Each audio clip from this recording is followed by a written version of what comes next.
Welcome to The Hair Loss Show, where Dr. Russell Knudsen and Dr. Vikram Jayaprakash discuss issues relating to hair loss and the medical and surgical treatment of hair loss in both men and women.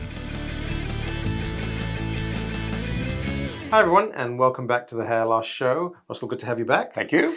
First of all, before we get started, thank you very much for watching. If we could ask a really quick favor, a lot of you that are watching the channel and really enjoying the content are not subscribed. If you could do us a favor and just hit that subscribe button, that really just help us rank and be able to provide a lot more of the content that you're enjoying. So please hit that subscribe button.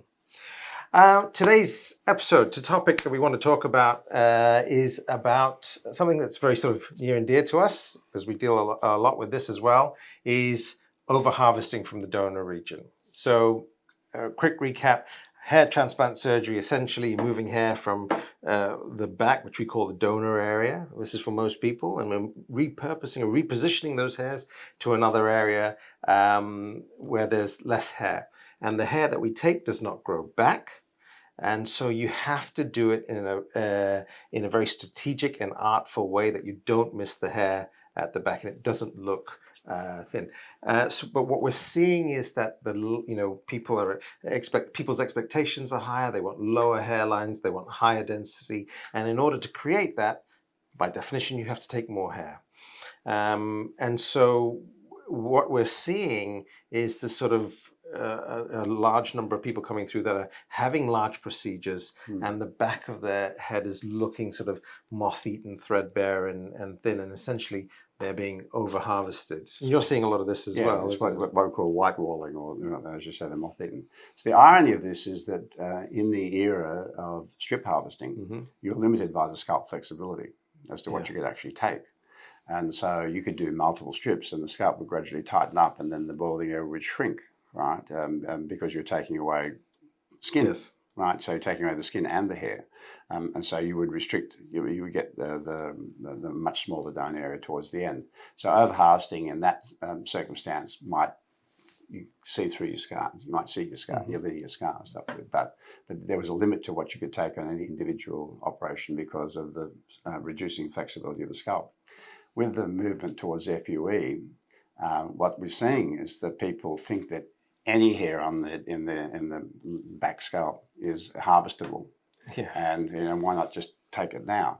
So the first thing I suppose we need to say is that the mathematical limit to what you can or should take out of an area over time is probably around about 50%, but it does depend a lot on the natural characteristics of the hair. Correct. So, for example, if you have fine hair and you have dark hair and pale skin, and it's straight hair, you're going to want to take less before you start to get see-through than somebody who's got coarse hair with a bit of curl in it, with better colour contrast between the hair and the skin. So there's an individualised concept here as well.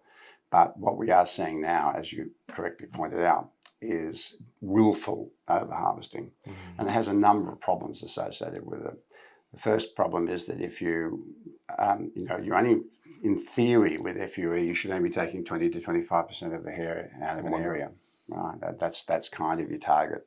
So if you're taking more than that, you've got the risk of see-through. So in any individual area, if you take more than that, the philosophy of FUE is to have no one single area thinner than the others. So it's supposed to be an even harvest to make everything look similar, even as you gradually diminish the amount of hair. So if you over-harvest an individual area, you get patches, which is a bad look, and so that should be avoided. The second thing is there's this willful over-harvesting of the entire area where you're just going more is better, and you're making everything see-through. And the third big issue with it, when we see these large harvests being done in large men, is that nobody's paying attention to the prospect of further balding. So what happens in further balding in the back area here of the scalp is it creeps down, and if you've over-harvested and harvested everything that looked, to you to be growing decent hair in a young man, and 10 years later, all of a sudden the balding is now encroached into the area. Two things are happening. First, the dot scars are becoming visible. Secondly, the grafts are failing.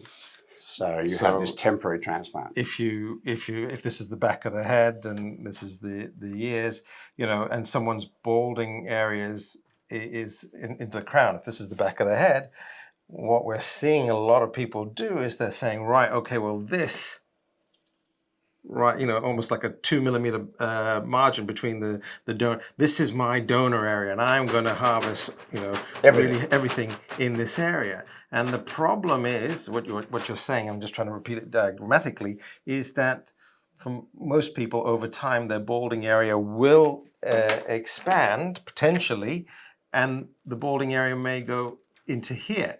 What that means is any hair that you harvested from this area will fall out, and also these scars that the dot-like scars that were there will become even more apparent in that individual. Yeah. So again, the take-home message that we're trying to do here is that the cosmetic density that you want is something that you're comfortable with. I say to the patients, the finish line is when you are comfortable with it. We could put more in, but if you're comfortable with that, why would we?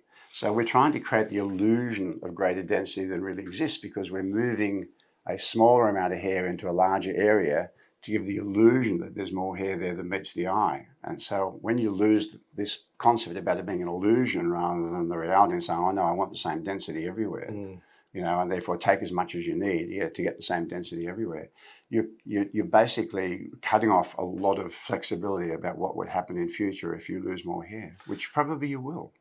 I say to my patients, very few of my patients have one lifetime operation. Very few have one lifetime operation. The bit that really frustrates me, and I do hear it, and I feel it frustrates me because I feel that a disservice has been done to the patient, is that there's advice that they're been given, which is, we'll harvest from this area, and if we need to, we'll put some SMP into it, which is scalp micropigmentation, which is almost preparing for failure. Because by definition, what you're saying that if I'm going to offer you something to cover up the mistakes of the over-harvesting that I'm making, my point is that you shouldn't be over-harvesting in the first place. We shouldn't be considering SMP as as this, the second stage 2 of what we're about to embark on, because that by definition means that you already think that you're going to take too much away from an area. The problem with some of the clinics is that they treat people coming in as customers rather than as patients. Yeah. Right, and the customer's always right. If the customer wants more hair, we give them more hair. Yeah. So I had a patient come in to me last week that had been to another clinic, and he'd spoken to the consultant, not to the doctor, been offered 7,000 hairs, which is like 3,500 grafts. And I said to him, okay, so what was the advice about medical treatment, for you to take medical treatment? And the guy said, no, the consultant said, no, you come in, you have the operation, and then we'll talk to you about medical treatment. It's the exact opposite. Yeah. It's the exact opposite of what makes sense. Yes. We should have our patients stabilized on medical therapy before we operate on them. And so, again, if you're not talking to the doctor and they're not talking about medical treatment to you first, I would be very, very cautious, because I think this is just a really completely wrong model that is going to end up harming a lot of people. I'll do you one better. I had someone who said, the consultant said, medical therapy is not going to help. The only thing that will help you is having hair transplant surgery, and so therefore you don't need medication. And it's very disheartening to hear that, because that's advice from a non-medical, someone who's non-medically trained. Yes, but he's working inside a clinic where the business model says that's what we tell the customer. And again, it's not thinking through the consequences of your action. When patients come in and say to me, I don't want to do medical therapy for the rest of my life. I just want to have one hair transplant and have it fixed for life. And I'm going, well, that just doesn't exist. Right? That's not what we're dealing with here. We're dealing with an evolving condition, and our job as doctors is to help you make good decisions about how to manage this over your lifetime. We aren't curing anything. The people talk about, what about gene therapy? And I'm going, well, we just came back from a conference where last month where so far they've identified over 350 genes that are associated with male pattern balding. 350 genes. There's no gene therapy coming down the pipeline, ladies and gentlemen. That's a fantasy. This is a very complicated process with a lot of complicated factors coming in that we're still trying to unravel. So there is no cure on the horizon. You either treat or you don't. Yes.